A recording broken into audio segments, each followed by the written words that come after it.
আমি তাদেরকে অনুরোধ করব আমার অফিসারদের সাথে আপনারা এহেন আচরণ করবেন না। আমরা এরূপ ব্যবহার কোনো শিক্ষিত বুঝবান মানুষের থেকে আশা করি না।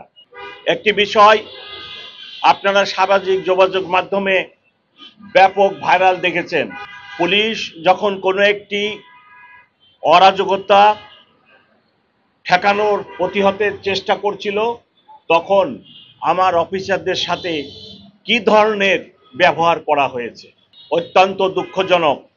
আমরা যিনারা এই ধরনের ব্যবহার আমার অফিসারদের সাথে রাজপথে রাস্তায় করেন, আমি তাদেরকে অনুরোধ করব আমার অফিসারদের সাথে আপনারা এহেন আচরণ করবেন না।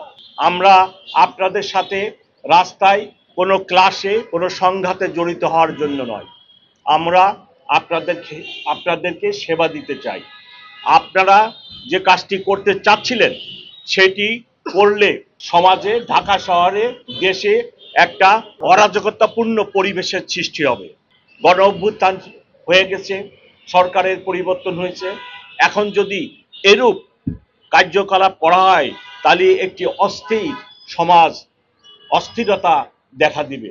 সেজন্যই আমরা সেটি রক্ষার জন্য আমার অফিসাররা নিয়োজিত ছিল।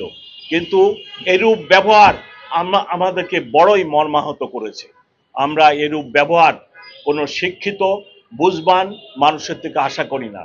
আরেকটি বিষয়, গতকালকে রাত্রিরে আমার একজন অফিসারকে ককটেল মেরে যেভাবে আহত করা হয়েছে, আপনারা প্লিজ এই নিউজ প্রকাশ করেন। আমার নিরপরাধ অফিসার রাস্তা দিয়ে থানার সামনে ছিল, আপনি নিরপরাধ মানুষটিকে এইভাবে ককটেল মেরে আহত করলেন। এতে আমার অফিসারদের মনোভাব নষ্ট হয় এবং পরিণতিতে আমরা সবাই ক্ষতিগ্রস্ত হব।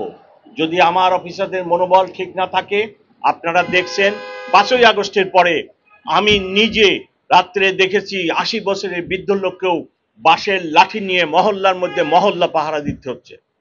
আমার অফিসারদের মনোবল যদি ভেঙে যায়, তাহলে আপনাদেরকে আবার এই নিজেদেরকে বাঁশের লাঠি নিয়ে বৃদ্ধ লোককেও রাস্তায় নেমে তার বাড়িঘর এর পাহারা দিতে হবে। সো যারা এই ধরনের দুর্বৃত্তায়নের কাজ করতেছেন, ককটেল মেরে আমার লোকের মনোবল ভাঙার জন্য চেষ্টা করতেছেন, প্লিজ তাদের কাছে আমার অনুরোধ, আপনারা এইরূপ কাজটি করবেন না। আসুন আমরা সবাই মিলে চেষ্টা করি নিরাপদ থাকার জন্য, ভালো থাকার জন্য। ঢাকা মেট্রোপলিটন পুলিশ অভ্যুত্থানের পরে অনেক ভঙ্গুর অবস্থায় ছিল।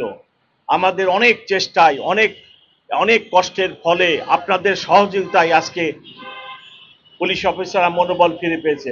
আর এই মনোবলকে ভাঙার চেষ্টা প্লিজ করবেন না, এটাই আপনাদের প্রতি আমার অনুরোধ।